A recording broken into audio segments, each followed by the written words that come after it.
My name is Elise and I'm 29.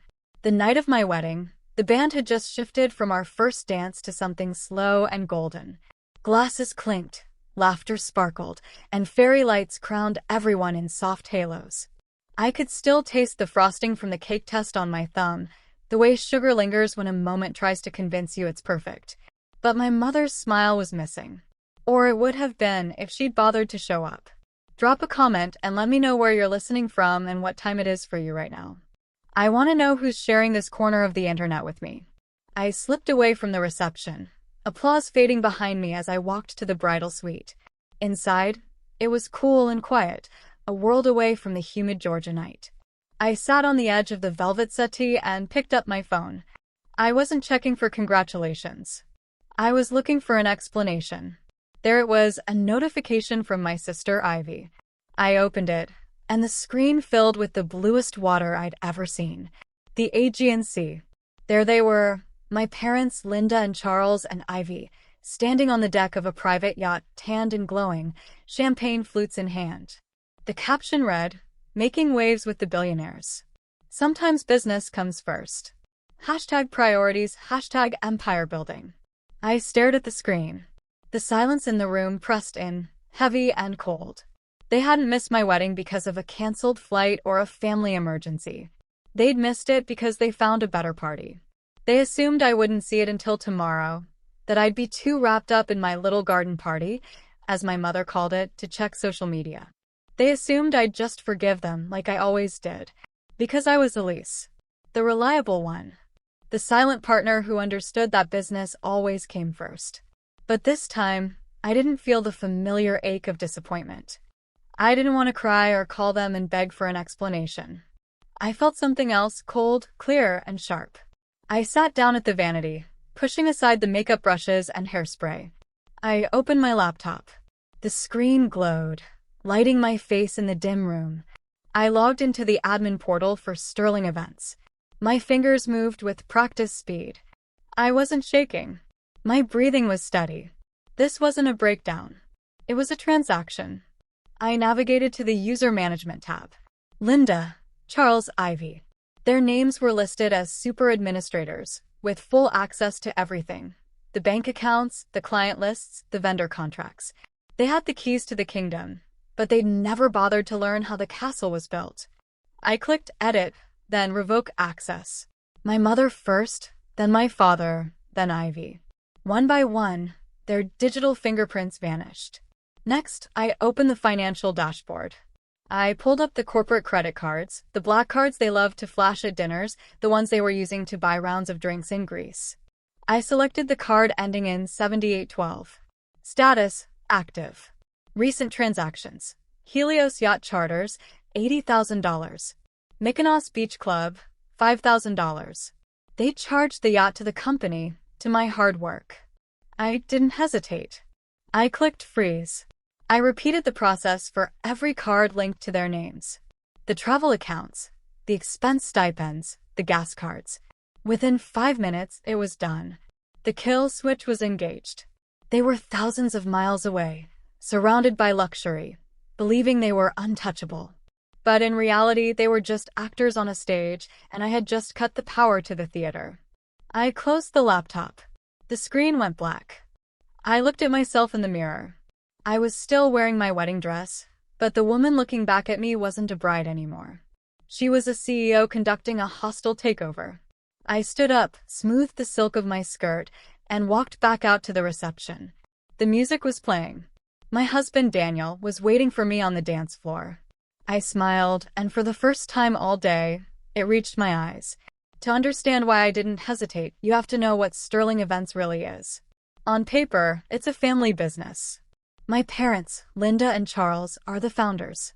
They're the faces you see in the society pages, shaking hands with mayors and celebrities, accepting awards for excellence in hospitality. But the reality? It's a $15 million empire built on smoke and mirrors, and I am the smoke. I started working for them at 19. I dropped out of college to help for a semester when their operations manager quit. That semester turned into a decade. While my friends were graduating, traveling, and starting careers, I was in the back office teaching myself accounting, logistics, and contract law. My parents didn't run the business. They performed it. They could charm a check out of a stone, but once the contract was signed, they vanished. They didn't know how to execute a 600-person gala. They didn't know how to negotiate with unions or manage supply chains. They didn't even know the password to the bank account. I did. I was the ghost in the machine. I was the one who stayed late to fix the budgets they blew. I was the one who smoothed over the vendor relationships they damaged with their arrogance. I was the one who made sure the lights stayed on while they took credit for the shine. And then there was Ivy, my sister, the creative director, a title that meant she got a six-figure salary to post selfies and critique the font choices on invitations she didn't design. Last year, Ivy decided she wanted to launch her own lifestyle brand. She needed capital. My parents told her to ask the bank. The bank laughed at her credit score. So they came to me. "Elise, honey," my mother said, her hand on my arm, her voice dripping with that weaponized sweetness. "You have such good credit. You've been so responsible. Just sign as a guarantor. We'll cover the payments. It's just a formality." I signed a $350,000 line of credit, personally guaranteed by me. Why did I do it? Why did I stay for 10 years building their fortune while they paid me a salary that barely covered my rent? Why did I let them treat me like a glorified assistant? It's hard to explain if you haven't lived it. It's like a prison without bars. You don't stay because you're locked in. You stay because they've convinced you the key doesn't work for you. I call it the invisible chain of the survivor. You grow up believing your value is transactional. You believe love is something you have to earn, rent that's due every single day. You think, if I just work harder, if I just fix this one last crisis, if I just make them successful enough, then they'll see me. Then they'll appreciate me. Then I'll be safe. You become the Atlas of the family, holding up their sky, terrified that if you shrug, everything will collapse and it will be your fault. You convince yourself that your endurance is a virtue, that your ability to suffer in silence is what makes you good. But it's not virtue. It's just exploitation dressed up as duty. I sat at my wedding reception, watching Daniel laugh with his friends, and I realized the truth. I wasn't holding up the sky. I was just holding up a ceiling that was keeping me small. They hadn't come to my wedding because they didn't think they needed to. In their minds, I wasn't a person to be celebrated. I was an appliance. You don't go to your toaster's birthday party. You just expect it to work when you push the button. But the appliance was broken now, and the warranty had just expired. It started on Wednesday. I was in the garden. It was one of the few days I'd taken off a mini honeymoon, since we couldn't afford a real one yet. My phone was on the grass beside me, face up. It lit up. A text from Linda. "Elise, the card was declined. Call the bank immediately. We're at Namos and it's embarrassing." I didn't pick it up. I just watched the screen go dark. 5 minutes later, it lit up again. "Charles, this time, pick up the phone. The travel agent says the return flights have been canceled. Fix this." Then Ivy, "My card isn't working either. I'm trying to buy a bag and I look like an idiot. Transfer funds to my personal account now." I kept digging. The soil was cool and rich against my fingers. Daniel looked over at the buzzing phone. "Are you going to answer that?" he asked, wiping sweat from his forehead. "No," I said calmly. "I don't think I will." By evening, the texts had turned into voicemails. I listened to them later, sitting on the porch with a glass of wine. They weren't worried. They weren't apologetic. They were furious. They sounded like confused children who'd walked into a room and found the lights didn't work. "You are embarrassing us in front of the client," my mother shrieked in one message. "Mr. Carras is expecting us to host dinner tonight and the card is dead. Do you have any idea what you are doing? You are sabotaging this family." Sabotage. That was a funny word for stopping the theft. My family had spent so many years spending money I earned that they'd forgotten it wasn't theirs. They believed their power was inherent, a natural trait like their eye color. They thought they walked into rooms and commanded respect because they were Linda and Charles. But they didn't. They commanded respect because they had a platinum card that cleared. They confused spending power with personal worth. Now, standing on a dock in Greece with a declined card, they were discovering the difference. Without the money, They were just three loud Americans in expensive clothes demanding things they couldn't pay for. They were actors who'd forgotten they were on a stage, and now the props were being repossessed mid-scene.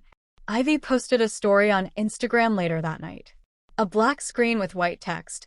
Some people are so toxic they'll try to ruin your happiness just because they're miserable. #jealousy, #family drama. I laughed. A genuine, belly-deep laugh. They still thought this was a tantrum. They thought I was just mad about the wedding and was pulling a petty stunt. They thought I'd turn the cards back on in an hour once I'd made my point. They had no idea. I wasn't trying to teach them a lesson.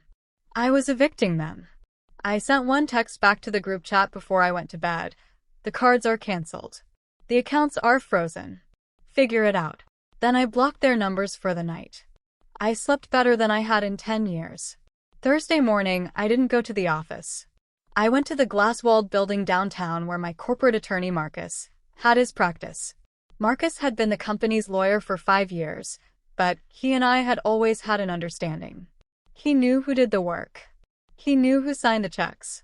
When I walked into his conference room, he didn't look surprised. He looked ready. "They're calling the office every 10 minutes, he said, sliding a file across the table. "Your father is threatening to sue the bank. Your mother is screaming about elder abuse. It's a circus. Let them scream," I said, sitting down. "I want to formalize the dissolution." We spent the next 4 hours building the firewall. This wasn't just about freezing credit cards anymore. This was... I closed my eyes. I pictured my parents laughing on that yacht. I pictured Ivy posing with her new bag. They were smiling because they thought they were clever. They thought they had outsmarted the system. They didn't realize they had just handed me the gun. "Do it," I whispered. "Elise, draft the affidavit," I said, my voice steady as steel. "Prepare the criminal referral, but don't file it yet. I want to show it to them first." "You want to leverage it?" "No," I said. "I want to watch them realize that the game is over." They came back on Sunday. I knew because the security system at the office alerted me that someone was trying to use a deactivated passcode at the main gate. I drove over. Daniel wanted to come, but I told him no. This was something I had to do alone. When I pulled up to the office, a sleek modern building on the edge of the city, they were standing by the gate. Their luggage was piled on the sidewalk. They looked exhausted, disheveled, and furious. The Mykonos glow had faded into sunburn and panic. My father, Charles, saw my car and marched over, slapping his hand on the hood before I even parked. "Open this gate," he shouted, his face mottled with rage. "Have you lost your mind? You locked us out of our own building." I got out of the car. I didn't shout. I stood calm, holding a single manila envelope. "It's not your building anymore," I said. "The bank called the loan this morning. They're seizing the assets." "You did this," Linda screamed, stepping forward. She looked less like a socialite and more like a cornered animal. "You spiteful, ungrateful little. We gave you everything. We let you run this company. You let me carry this company," I corrected. "And now I put it down. We're going to sue you," Ivy spat, looking up from her phone. "I've already posted about how you stole our business. My followers are going to destroy you." "Your followers?" I asked. "The ones you bought with the marketing budget?" "That account is gone, Ivy. I deleted it this morning." Her mouth fell open. "And as for suing me," I said, turning back to Charles, "I wouldn't recommend it." I held up the envelope. "This is the forensic audit of the tax account, $80,000 stolen from a federally secured fund linked to my social security number. That's embezzlement, Dad. That's 10 years in federal prison." Charles froze. The color drained from his face so fast he looked like he might faint. He knew. He absolutely knew. "Elise," he stammered, his voice dropping an octave. "Elise, wait. That was a misunderstanding. We intended to pay it back." "With what money?" I asked. "The money you don't have? The credit you don't have." I took a step forward, and for the first time in my life, I saw them shrink. They were terrified. The illusion was gone. The empty wallet was exposed. "Here is the deal," I said, my voice cutting through the humid air. "Inside this envelope is a buyout agreement. You sell me your shares for $1 each. You resign from the board. You sign a non-disclosure agreement admitting to the financial irregularities. If you sign, I assume the tax liability myself, and I don't file the criminal referral. $1. Linda gasped. The company is worth $15 million. The company is worth nothing without me, I said. It's a shell, and right now it's a shell filled with debt and potential jail time. Sign the papers or I drive straight to the DA's office. You have 5 minutes. I leaned against my car and waited. They huddled together, whispering, arguing, crying. It was pathetic. They weren't titans of industry. They were just grifters who had run out of road. 4 minutes later, Charles walked over. He didn't look at me. He signed the paper against the hood of the car. Linda signed. Ivy signed. He handed the envelope back to me. His hand was shaking. You're heartless, he whispered. I learned from the best, I said. I took the envelope, got back in my car, and drove away. I didn't look in the rearview mirror. I left them standing on the sidewalk outside the gate, exactly where they belonged. The next few months were a blur of paperwork and dismantling. I didn't keep Sterling Events. I sold the client list to a competitor for a fraction of its value, just to clear the tax debt and pay off the vendors. I burned the brand to the ground. It felt like a cleansing fire. My parents moved to a small condo in Florida. They told everyone they had retired early. Ivy got a job as a receptionist at a gym. Her influencer career never recovered. We didn't speak. I thought I would feel empty. I thought I would feel lost without the weight of the sky on my shoulders. But I felt quiet. Then came the letter. It was from a law firm in Boston, the estate of Arthur Sterling, my grandfather. He had died 5 years ago, and I thought his estate had been settled. I opened it at the kitchen table with Daniel. Dear Elise, the letter began. If you are reading this, it means you have finally severed ties with the family business. Your grandfather included a specific contingency clause in his trust. He knew your parents. He knew they would use you until there was nothing left. He wanted to ensure that when you finally walked away, you wouldn't walk away empty-handed. The trust had been sitting there, frozen, waiting for the moment I was no longer employed by Sterling Events. $4.2 million. And the deed to his old estate in the countryside, a place I had loved as a child but hadn't seen in years. I cried then, not out of sadness, but out of relief. Someone had seen me. Someone had known. I didn't keep the money just for myself. I remembered the justice of the unseen. True victory isn't about destroying your enemies. It's about building something they can't touch. I used the capital to launch the Ghostlight Foundation, a nonprofit dedicated to supporting invisible creatives, the planners, the assistants, the ghostwriters, the people behind the scenes who do the work while others take the credit. We provide grants, legal support, and business training to help them break free and build their own empires. I'm standing in the garden of my grandfather's estate now. It's early morning. The sun is coming up over the trees, casting long golden shadows across the grass. I'm planting a new oak tree near the gate. Daniel brings me a cup of coffee. He kisses my forehead. It's going to be a good day, he says. Yes, I answer. It is. I look at the dirt on my hands. I dug the hole myself. I planted the seed myself. And for the first time in my life, the harvest will be mine. Revenge is noise. It's loud and exhausting. Peace is silent, and silence is the most expensive luxury of all. If you've ever been the one holding up the sky for people who wouldn't even hold an umbrella for you, share the story. Let's remind the world that the strongest pillars are the ones who know when to walk away.